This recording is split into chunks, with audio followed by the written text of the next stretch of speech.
13번째 물건입니다. 충청남도 안면급 잡동지 1138평입니다. 감정 가격이 1183평인데 13억 4천에 시작해서 4억 6천까지 떨어졌습니다. 제가 보니까 홍성 취재에서 8억 4천을 설정을 해놓고 2020년도 작년 7월 때 1년 전에 얼마를 청구했냐면 7억 3,200을 청구했다 보면 지금 1년이 더 지났죠. 1년 이자가 뭐 예를 들어서 7억에 뭐 3%라고 그러면은 4%라고 하면은 한 달에 얼마죠? 한 1년에 4%면 800만 원인가? 1,200만 원인가? 1,600만 원? 그러면 1년이면 1,600만 원 더 올라갔겠죠. 더 올라갔으니까 지금 7억 3천, 7억 한 5천이나 7억 6천 정도쯤 됐겠죠. 이 7억 5천, 6천을 우리가 6억 정도를 주고 LPL로 샀다고 보고 싶어요, 저는. 그리고 여러분들이 오늘 내가 설명하고, 월요일날 제가 홍성투표에다가 이걸 6억에 사자고 한번 출하할 겁니다. 그래서 만약에 이거를 예를 들어서 8억 4천의 설정권을 그 현대로 돈을 받을 수 있는 것이 7억 한 6천 정도쯤 되는 것을 우리한테 6억에서 6억 5천에 6억 정도에 판다 그러면 저는 사자고 할 겁니다. 그러면 이것이 왜 이렇게 떨어졌느냐? 제가 이걸 봤습니다.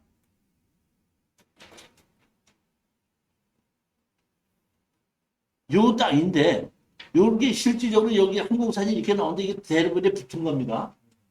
붙은 거 있고 지금 도로가 여기 다른 사람 땅을 이용해서 진입도로를 쓰고 있어요. 이쪽으로 하고 이쪽으로 두 군데를 진입도로를 쓰고 있습니다. 근데 여기 도로에는 붙어 있는 겁니다. 항공사진이 이렇게 떨어진 걸로 나오는데 이 항공사진은 뭐 다음 사진인데 틀려서 그렇지 이게 붙어 있는 거라는 얘기입니다. 지적도상도 이렇게 붙어 있는 걸로 나오죠. 자, 그러면 요 땅인데 여기가 다른 사람의 땅을 이용해서 진입도로를 쓰고 있죠. 그러니까 이거는 다른 사람의 땅을 쓰면 안 되고 우리가 이 진입도를 우리 땅을 이용해서 이쪽으로 바꿔야 됩니다. 이렇게 지금 돼 있는 택지로 조성이 돼 있는 땅이에요. 무슨 문제냐면 이게 택지로 다 조성이 돼 있는 땅인데 이게 참 애매해요. 뭐가 애매하면 자 보십시오. 여기 우리가 태안반도 있죠. 태안반도 제일 맨 끝에서 지금 대전에서부터 지하 터널로 와가고 이 꼭대기에서 이렇게 넘어가는 땅인데 여기 태안반도 맨 꼭대기에 있는 여기 뭐야 바닷가인데 바닷가 이쪽 바닷가와 이쪽 바닷가의 중간에서 410m, 430m예요. 예를 들어서 여기를 캠핑장으로 쓸 수도 있고 카라반 주차장으로 쓸 수 있겠죠. 근데 자 보십시오. 만약에 여기 캠핑장으로 쓴다고 바닷가나 이쪽으로 가는 걸로 캠핑장으로 쓴다고 가져갈까? 사장님, 최사님, 텐트 쳐놓고 500m까지 가서 바닷가 가면은 텐트에 있는 물건이 걱정이 돼야 안 돼. 안 된다는 얘기입니다. 400m 떨어져. 말하면 바닷가에 바로 붙어 있든지 아주 떨어져 있지 내 이랬는데 양쪽에 바닷가에 가운데 딱 붙어 있는 땅이에요. 그러니까 절대 그런 년으로 쓰면 안 된다는 거예요. 제가 판단하기에 이거는 낙찰을 받으면 택지로 분할해서 팔아야 됩니다. 택지로 분할해서 팔으면 제가 보기엔 150만 받을 수 있어요. 그리고 아까 1100평인데 150평씩 해서 8개 정도 만들고 도로를 만들어 가지고 하면 되고 가장 중요한 건 이겁니다. 우리가 6억인지 사지 않습니까? 그럼 우리가 경매를 취하시키고 얼마 있다가 다시 경매를 집어넣습니다. 다시 경매를 집어넣어서 우리가 예를 들어서 우리가 받을 돈이 7억 8천이 된다면 우리는 7억 8천에 입찰을 들어가는 거죠. 7억 5천에 들어갈 수도 있습니다. 7억 5천에 들어가서 우리가 낙찰을 받는데 만약에 우리보다 더 쓴 사람이 있으면 우리 그냥 배당으로 받아 우리는 뭐 6억 주고 사서 다른 사람이 7억 5천 주고 낙찰을 받으면 1억 5천 그냥 생기는 거니까 뭐 배당으로 받는 거니까 양도소득세 낼 것도 없고 뭐 아무것도 없이 그냥 배당으로 받아오면 되는 거예요. 아무 할 일이 없습니다. 근데 만약에 우리가 1등이 될 수가 있겠죠. 그렇죠. 우리가 1등이 된다 그러면 7억 5천에 낙찰을 주고 받아서 대출을 받으면 6억을 받아요. 그럼 우리 돈 들어가는 건 터진다는 거거든요. 그러면 우리가 6억에 한 2년 동안에 이자 낼 거는 우리가 갖고 있고 대출 받은 걸로 우리 원금 낸 사람 다시 돌려주고 2년 안에 토지 분할을 하고 택지를 만들어 가지고 들어간다? 분양을 시작하면은 우리 돈은 크게 들어가지 않고 다른 투자해야 된다. 그렇기 때문에 이런 것은 똑같은 가격이라도 입찰로 들어갔을 때는 우리 돈이 느끼는 거고 NPL로 사서 들어갔을 때 우리 돈을 뽑아낼 수 있기 때문에 NPL로 투자하는 것이 맞다.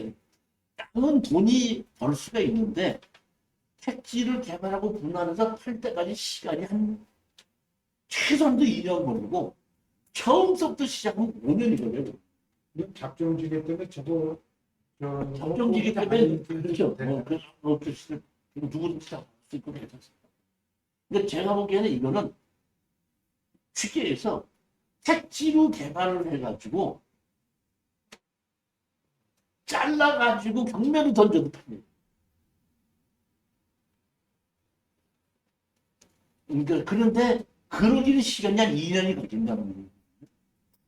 그렇기 때문에 제가 요거는 여기 이제 월요일 날 오늘 제가 강의를 했으니까 월요일 날 이제 출격하고 추라이를 해서 얼마에 팔 것이냐 추라이 해갖고 6억에서 6억 5천 정도라면 한번 해볼만 하지 않느냐 그렇게 생각하는 겁니다. 월요일에 가실 때 같이 동행을 이건 축구도 잡았고. 그건 동행을 하는 것이 아니고 NPL 회사에다가 우리가 전화로만 하는 거예요. 전화로 해서 오케이가 되게끔 되면은 그때서부터 이제 움직이기 시작하는 거지. 오케이 되지도 않고 가격도 협상이 안 되는데 뭘 움직이겠어. 이 현장 조사 내려가실 때, 한편이 가셔가지고 현장 조사 내려가실 때 사진 있는 사람을 같이 갖고 있어. NPL 언제 산다고 결정이 나면은 가서 현장 가서 볼 수 싶은 사람 보기도 하고 얼마에 팔 수 있는 것도 보고 같이 조사도 하고 해서 나 예를 들어서 6억으로 우리가 사는 게 가정했다 그러면은 뭐 2천만 원씩 30명을 모집한다든지 뭐 3천만 원은 20명을 모집한다든지 해갖고 그 사람들이 딱 모아가지고 같이 다시 가면은 낙찰 받고 대출 받으면 3천만 원 모집했다가 2,500만 원씩 다시 돌려주는 거고 500만 원씩 거둔 거 가지고 이자 낼 거 남겨놓고 개발해갖고 1년에서 2년 안에 풀고 빠져나오는 거죠. 그렇게 가야 되는 거예요.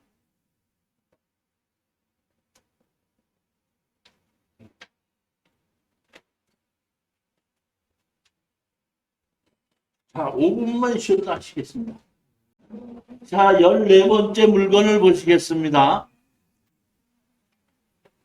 충청남도 홍성군 금당리 토지 건물 2분의 1 지분 매각인데 전부 다 5필지예요. 대지가 3필지, 임야가 1필지, 전이 1필지, 5필지인데 전으로 돼 있는 1필지는 지목이 전으로 돼 있으니까 농지 취득 자격증명서를 발급받아야 되는데 실질적으로 여기에는 무허가 건물이 없고 농사를 짓고 있기 때문에 농지 취득 자격증명서 발급받는 데는 문제는 없습니다. 다만 여기 보시게 되면 토지 건물 2분의 1 지분 매각입니다. 2분의 1만 낙찰을 받는 건데 여기 보면 지상권에 있고 홍성군에서 지상권을 설정을 해놨어요. 홍성군에서.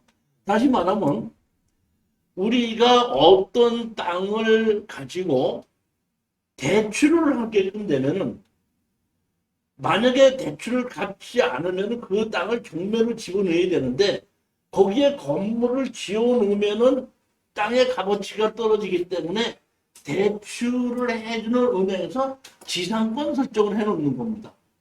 근데 여기는 대출을 해주는 은행에서 지상권 설정하는 것이 아니라 홍성군에서 설정을 했어요. 그리고 제가 보니까 건축물 관리대장이 노유자시설, 교육연구복지시설 이렇게 만들었거든요. 제가 보기에는 이거를 예를 들어서 홍성군에서 요새 보게끔 노인 요양시설과 복지시설 이렇게 만들어놨을 때에 그걸로 쓰기 위해서 지상권을 설정하지 않았나 이런 생각이 들더라고요. 지상권을 설정해놨으면 우리는 건물을 우리 마음대로 쓰거나 뭘 못하는 겁니다. 마음대로 못한다. 그거는 홍성군에서 쓰는 것이 있는데, 제가 앞만 봐도 참 이상하다 싶어가지고 이거를 여러모로 조사를 하다가 등기부 등본을 아까 5필지가 있었죠.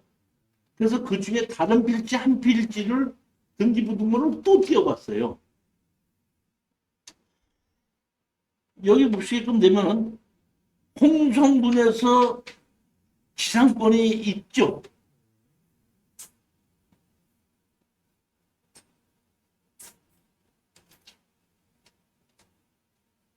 금당리 30-20도 경매가 나왔는데 30-20도 제가 등기부 등본 띄워봤습니다.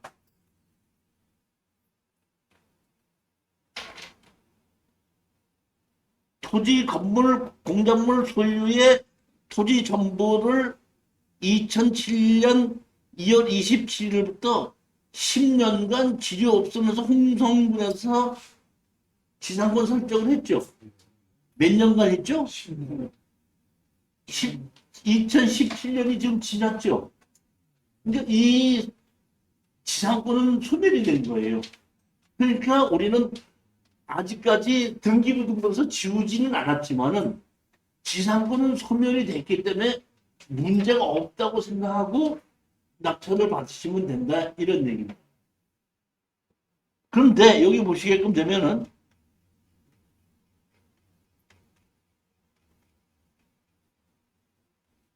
강제 경매로 2,300만 원이죠.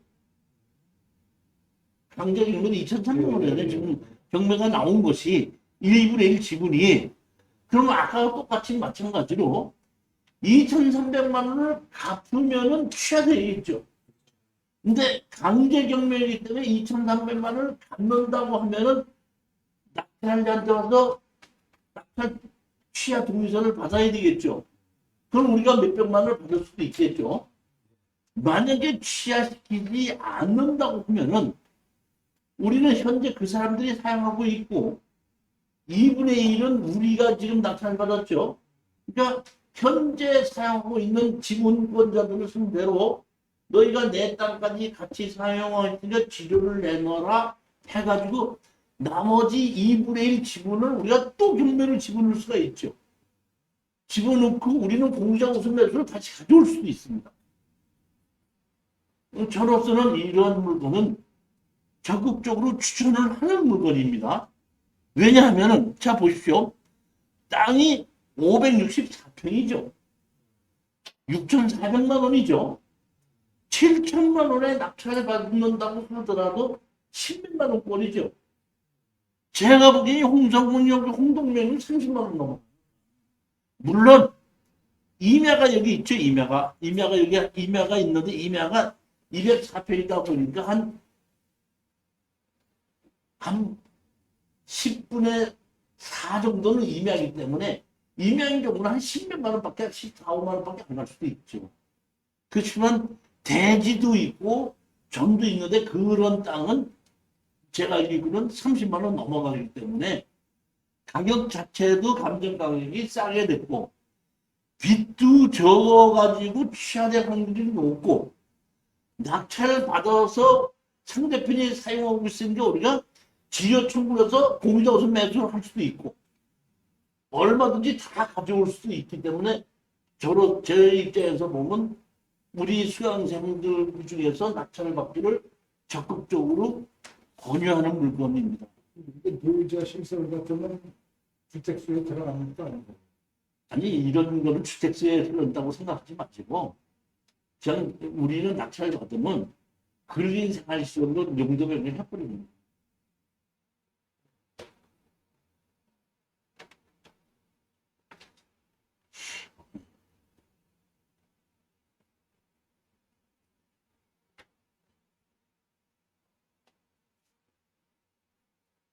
요 밑에가 임야고 여기 밑에가 전이지 않습니까? 이거 마당 앞에가 전이에요. 실질적으로 농사를 지을 수 있게끔 만들어져 있고 여기 옆에는 대지도 안 하고 임야로 이렇게 되어 있습니다. 항공사진을 보게끔 되면 여기 뭐야? 밭으로 되어 있죠.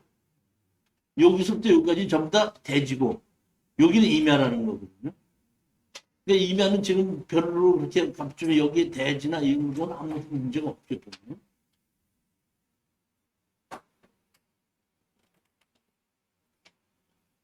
그리고 여기 보면 이렇게 그 비닐하우스 비슷한 유리 집을 지어서 이렇게 잘 지어놨죠. 근데 여기 보면 항공사진에도 보게끔 되면은 그 앞에 요게 같아요. 요게 그 같아요. 요게. 갖고 아주 파초를 아주 잘 일는 것 같아요. 보면은. 그러니까 옛날에 그 노인 요양시설을 할 때 노인네들이 와갖고 이렇게 파초를 기르고 물 주고 이런 거 할 수 있게끔 만드는 게 아닌가 그런 생각이 들어요.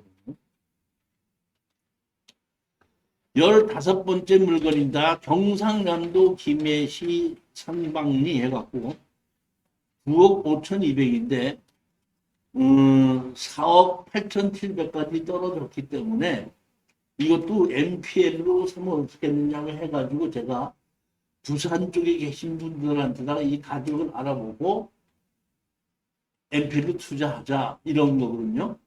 여기는 사실 보면 우리 서울에 계신 분들은 여기에 대한 걸 잘 모르죠. 여기 보면 가격도 잘 모르고 하기 때문에 근데 제가 그 부산에서 강의를 할 때는 여기 김해나 창원이나 포항이나 울산 이런 쪽은 가깝기 때문에 그분들이 잘 알아요. 그래서 제가 그분들에다가 가격이 이렇게 떨어졌으니까 조사를 해보고 이것도 아까 우리 저기 뭐 잡종지처럼 NPL로 투자를 할 수 있게끔 해보게끔 하기 위해서 가격을 알아보고 조사를 해보자 이렇게 얘기를 하는 겁니다.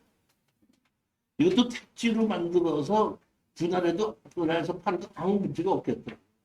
근데 사실은 여기 택지로 분할했을 때 얼마에 팔 수 있는지는 제가 정확하게 모르겠더라고요.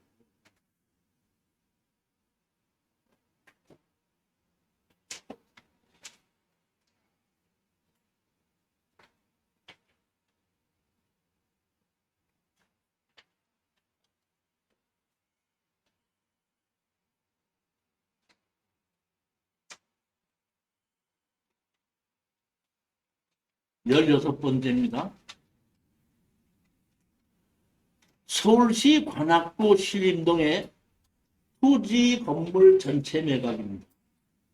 땅이 47평이고 건물이 43평인데 감정 가격이 8억 8천인데 5억 6천4백까지 떨어졌습니다. 신림동에 원룸촌이 많이 있죠. 이런 곳에 이런 가격이 이 감정 가격이 틀리지도 않고 이런 곳은 매매가 상당히 잘 되는 곳인데 또 불구하고 64%까지 떨어졌다는 얘기입니다. 이게 왜 이렇게 떨어졌는가 봤더니 이유가 있더구만요. 경매로 넘어온 땅이 있다 이거든요. 이 땅인데 여기 보면 현황도로가 이렇게 있죠. 여기 보면 토지 이용계획 확인원을 보면 2종 일반 주거지역인데 경매로 나온 땅이죠. 도로가 있어요 없어요? 도로가 없죠.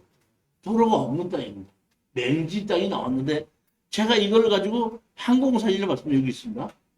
항공사진 봤는데 여기 도로가 있어요 없어요? 있죠. 자 그러면 제가 봤더니 여기 이쪽으로 들어간 도로가 있죠. 자, 그럼 이게 도로가 있는 땅이에요? 없는 땅이에요? 도로가 있는 땅이죠. 지적사항은 지적법상 도로는 없습니다. 건축법상 현황 도로는 있습니다. 자, 그러면은 제일 가지고 한 게 여기에 있는 이 땅의 47평이죠. 47평을 건물을 허물고 집을 건축을 다시 받는다고 가정하십시다. 건물을 허물고 다시 건축허가를 받으면은 담당자가 사용승낙서 받아갖고 오라 그래요? 안 받아갖고 오라 그래요? 다시 말하면 건축법에서 이런 거죠. 현황 도로가 사람과 자동차가 다닐 수 있는 도로가 있으면 건축법상 도로를 인정을 한다. 다만 그것이 다른 사람의 토지를 이용해서 진입을 할 때는 그 사람의 사용승낙을 받아와라 했으니까 여기에 이 앞에서 이 도로에서부터 여기까지 우리 땅으로 지나가는 데까지는 사용승낙을 받아야 되겠죠. 도로가 뒤져서 사용승낙 안 받아도 돼요. 아니, 다시 말하면 사용승낙을 받아야 된다고 나와 있고 다만 조례로 해서 안 될 수도 있다 이런 것은 있긴 있습니다. 자, 그러면 담당자가 사용승낙서 받아오라고 그래? 안 받아오라고 그래? 받아오면 쉽죠. 받아오라고 할 수도 있고 안 받아오라고 할 수도 있습니다. 그런데 제가 이제 이런 거를 가지고 많이 해보면은 담당자에 따라서 사용승낙서 받아오라고 하고 안 받아오라고 해요. 근데 대부분 담당자는 안 받아오라고 했다가 자기가 뭐라고 하기 싫으니까 무조건 자기가 손에 날 게 없으니까 받아오라고 합니다. 제가 이런 거를 낙찰을 받아서 토지 사용승낙서 안 받아도 되지 않느냐고 얘기를 해서 안 받고 낙찰 받는 경우가 많아요. 건축허가를 받은 적이 많아요. 그렇게 해가지고 다시 팔으려고 내놓으면은 공인중개사가 이게 맹지잖아요. 제대로 못 받아요. 이거는. 그러니까 우리는 팔 때 제 가격을 팔 수 있어야 되는데 꼭 공인중개사가 그런 걸 트집을 잡는단 말이에요. 그래서 제가 생각을 바꾼 겁니다. 먼저 거라도 제가 그래서 말씀드렸었죠. 소송을 해서 주의 토지 도행권으로 뭘 한다? 이 도로를 쓸 수도 있게끔 확보를 해놓는다. 그 다음에 건축법에서 의해서 동도로를 이용하여 건축허가 난 경우에는 또다시 사용승낙 받지 않는다. 그러니까 주의 토지 통행권에 의해서 도로를 확보할 때는 지조를 줘야지 되는데 건축법에서 동도로 이용 건축허가 난 적이 있을 때는 또다시 사용승낙 받지 않는다니까 도로는 확보를 하고 지조를 안 주게끔 판결을 받아놓는 거. 즉 그러면 제가 지금 이 변호사하고 얘기해서 이런 거를 소송을 한 것이 지금 8개째가 있거든요. 그러면 보통 보면 이런 거 소송을 해줄 때에 착수금 500만 원. 그럼 부가세를 끊어야 되니까 550만 원 줍니다. 판결을 받아서 도로를 사용해서 좋다는 판결을 받아주면 또 550만 원 또 줘요.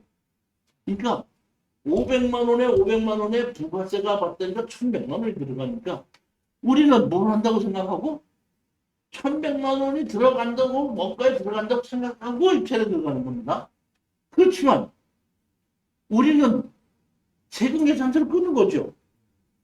팔을 때 양도소득세 낼 때 어떤다? 우리 원가로 들어간 겁니다. 또 그때 또 빠지는 거예요. 그러니까 거기에 대해서는 염려하지 마시고 낙찰을 받고 무조건 소정을 해서 도로를 이런 경우에 확보를 해놓고 막든지 상관하지 않고 무조건 소정해서 판결을 받아놓고 파는 거예요. 그러고 어떤다? 우리 양도소득세 낼 때 어떤다? 그 소정 비용 낸 거 어떤다? 깎아달라고 얘기해서 파는 것이 맞다 이런 거는 그렇게 가자는 거예요. 제가 요 전번에도 제가 이거 비싼 거 추천한 게 하나 있을 거예요. 필지가 3필지 있는데 거기에 폐가가 있었죠. 폐가가 있는데 건축물 관리장이 있었죠. 거기 현황도로가 있었죠. 우리 수강생 보고 낙찰 받으라고 얘기했는데 우리 수강생이 낙찰을 받았다고 나한테 연락이 왔더라고요. 그럼 제가 잔금 내라 그래요. 잔금 내자마자 무조건 소송을 할 거예요. 주의토지권 소송을 해서 판결을 봐서 도로를 만들어 놓고 건축물 관리자에 있으니까 지료를 내지 않고 주위 토지 통행도 도로를 만들어 놓고 그 옆에 있는 땅도 농지전에 허가를 받아서 택지로 3개를 만들어서 팔자. 얘기했던 건데 정식으로 제가 보니까 제일 편한 게 그거더라고요. 제가 도로도 제가 책을 써서 뭐 담당자한테 건축법에 이렇게 됐으니까 뭐 질문하고 답변하고 해석하는데 그럴 필요가 없어. 그냥 소송해서 판결만 받을 거면 대단 편한 거죠. 그러니까 저럴 경우에 들어간 도로가 흉내나 도로 이렇게 있어야 될 것 같습니다. 아니 실질적으로 현황도로가 있으니까 되는 거죠. 그러니까 현황도로가 있어도 실제 도로가 집 때문에 힘들다가 안 된다 할 경우에는 그렇게 사용 승인을 받아도 안 될 수 있는 거예요.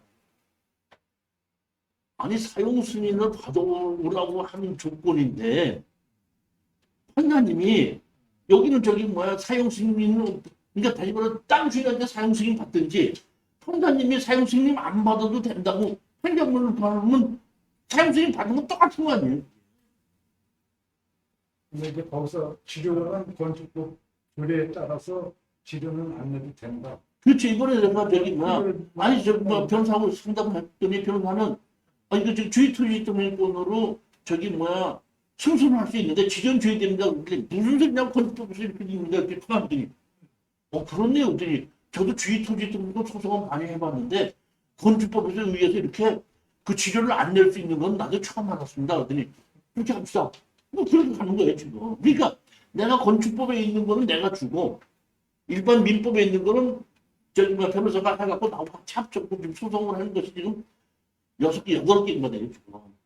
그러면 건축법 위한 것도 판결 받을 때 같이 받아야 되네. 그렇지. 그러니까 그 소송을 할 때 주의 토지 통행권에 의해서 통행을 하는데 건축법에서 동도를 이용해서 건축허가 난적이 있을 때는 또 다시 지를 안 준다는 것이 있으니까 거기에 의해서 주의 토지 통행을 인정해서 다닐 수 있게끔 해주시고 지리 없고 하게끔 해주시고 이렇게 소송을 해서 통행을 받는.